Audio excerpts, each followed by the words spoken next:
Et soyez sûrs que la Guinée est sans complexe.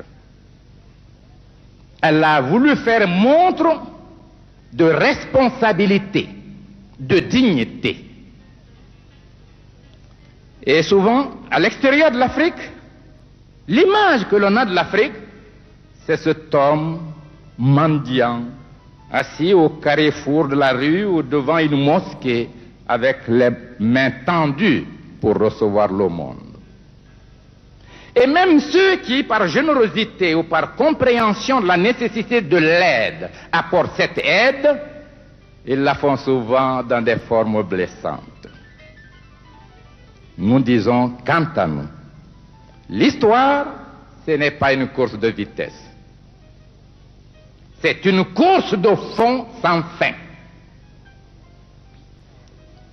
Pour valoriser l'existence de l'homme, il faut nécessairement avoir une conscience historique, et une conscience sociale, et une conscience politique, et une conscience économique, et une conscience culturelle, et une conscience humaine en un mot.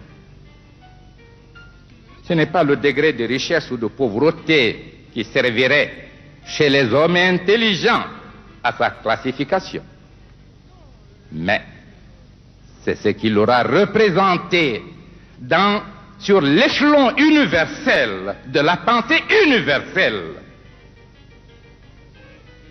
C'est cela qui se confondra avec lui. Mais la singularité qui a marqué l'accession de mon pays à l'indépendance a été malheureusement exploitée contre le peuple français qui a été induit en erreur. Parmi ceux qui sont là, beaucoup sont venus avec générosité. De ce monsieur Sékou Touré, on en a longtemps parlé. Je ne le connais pas, je voudrais le voir. Qu'est-ce que c'est? Beaucoup sont venus en répondant à votre invitation. Et beaucoup se posent la question, quel est cet homme? Je voudrais vous mettre à l'aise. Cet homme est un fils de la Guinée.